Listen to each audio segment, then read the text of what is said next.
Istilah yang kedua yang sering dipakai dalam gerak melingkar yaitu kecepatan sudut dan kecepatan linier.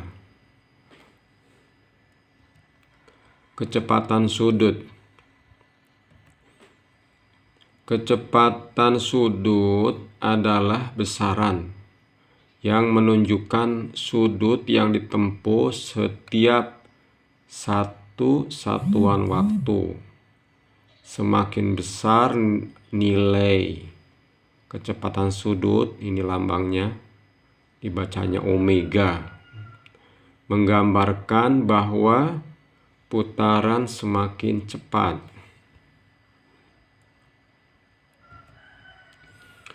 Ini contohnya.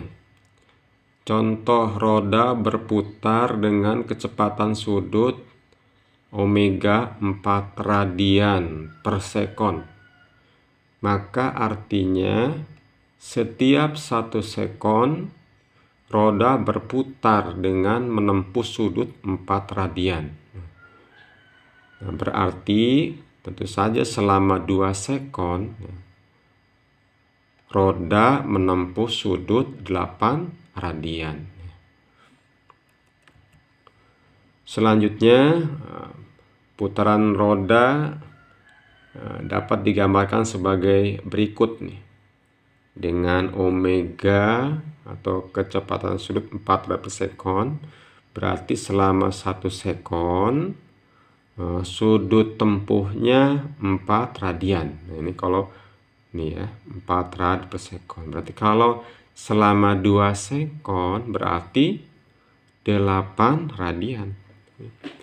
Selama 3 sekon berarti 12 radian.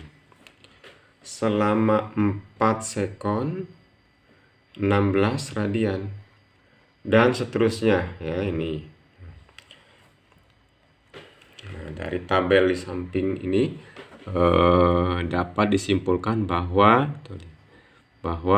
theta ini sudut tempuhnya sama dengan omega kali T. Coba tuh lihat ya, mencari yang ini ya, berarti 4 kali 1 4. Terus 4 dikali berapa ini 2 8 kan. Kemudian 4 dikali 3 12. 4 kali 4 16. Nah, berarti theta itu adalah omega dikali dengan T. Nah, itu.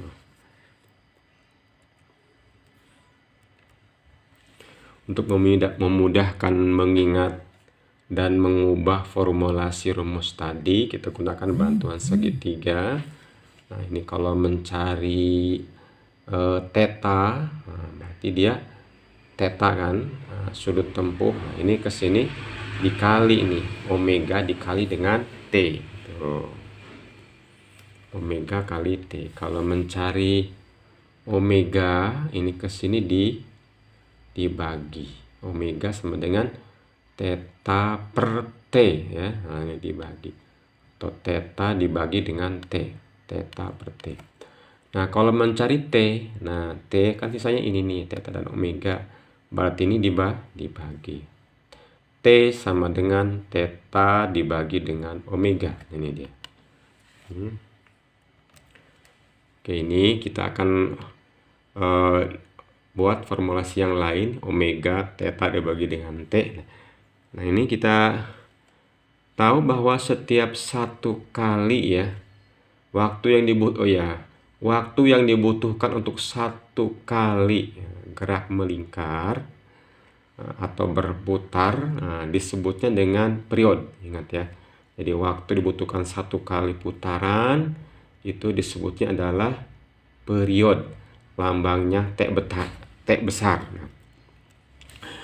Sehingga bila T sama dengan periode atau T sama dengan T besar, maka tetanya ini adalah sudut untuk 1 putaran, yaitu 2V radian, atau tetanya ini 6,28 radian. Sehingga Theta omega berarti ini nih. Theta dibagi dengan T. Nah, tetanya ini adalah ini 2V. Kemudian T-nya adalah periode. Nah, ini periode. Sehingga formulasi yang baru ya, bisa juga kita mencari omega atau kecepatan sudut begini. Omega 2V per periode. Ini kalau diketahui periodenya. Kemudian atau begini juga bisa. Omega 6,28 per periode atau T besar. Jadi ingat bahwa omega ini kecepatan sudut. Nah, ini satuannya radian per sekon nanti ini. Kemudian selanjutnya kecepatan linear. Ini kecepatan linear, lambangnya adalah V. Dalam gerak lurus ya, yang sebelumnya kita telah bahas tentang kecepatan ya. Bahwa kecepatan itu merupakan besaran vektor. Apa itu besaran vektor? Yaitu besaran yang memiliki arah dan memiliki nilai. Jadi kecepatan itu ditentukan oleh arah dan nilai. Kalau arahnya berubah atau nilainya berubah ya, jadi bisa salah satunya atau dua-duanya, maka dikatakan kecepatan tersebut berubah. Tuh. Dalam pengertian yang sama dengan kecepatan pada gerak lurus, maka gerak melingkar juga memiliki kecepatan yang disebut dengan kecepatan linear atau lambangnya adalah V.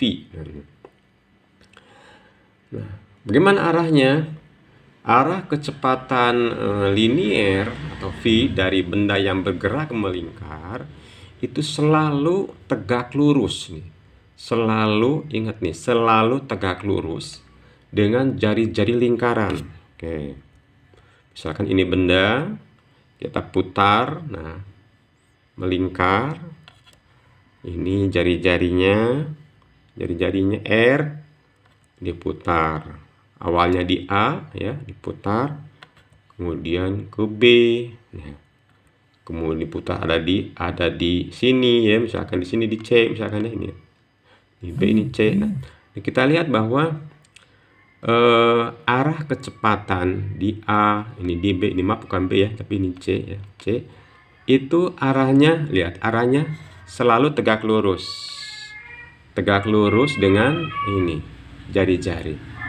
Begitu pula ini tegak lurus dengan jari-jari. Ini pun sama, tegak lurus dengan jari-jarinya. Nah, ini jadi kalau kita memutar sebuah benda ya, kemudian dengan tali misalkan, kemudian di sini putus ya bendanya, dia akan bergerak ke sana searah dengan arah kecepatan dia di titik ini. Arahnya ke sana lepas nanti ya. Begitu pula kalau dia misalkan di A putus, maka bergeraknya ke sana. Nah, gitu ya. Saat dia putus benda tersebut. Kalau benda misalkan saat di sini nih, misalkan di C, misalkan ini C bukan B ya, C misalkan, maka bergeraknya ke sana. Nah, sesuai dengan arah kecepatan ini. Itu. Jadi arahnya untuk kecepatan linear itu selalu tegak lurus ya dengan jari-jari. Bagaimana nilainya? Nilai atau besar kecepatan linear, nah ini ya sebagaimana pada gerak lurus yaitu S dibagi dengan T ya. Apa itu S? Nah, S itu adalah jarak tempuh. Nah, jarak tempuh benda yang bergerak melingkar misalnya dari sini dari A ya ke B, maka jarak tempuhnya ini sisi ini nih. Yang bentuknya bagian dari lingkaran. Ini S-nya. Kalau dari A misalkan ke sini nih, misalkan ini C misalkan ya, C ini C, maka S-nya dari sini ke sini dia. Nah, gitu. Ini S-nya. Kemudian T itu waktu yang dibutuhkan dari misalkan bergerak dari A ke B, waktu dibutuhkan dari A ke B berapa gitu. Ini T. Nah, bagaimana hubungan antara gerak bergeser dengan gerak berputar ya? Kita mesti ingat sebelumnya bahwa untuk menentukan S ya itu adalah theta kali R. Theta kali R. Kemudian V dengan omega. Nah, S dibagi dengan T, V-nya.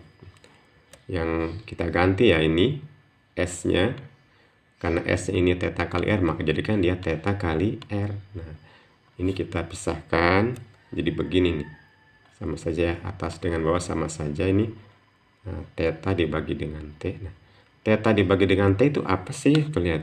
Nah, ini lihat, ini kan theta dibagi dengan T itu adalah omega. Berarti ini omega, tuh lihat, omega. Nah, kita ganti ya, maka ini adalah omega. V sama dengan omega kali R. Itu. Terima kasih.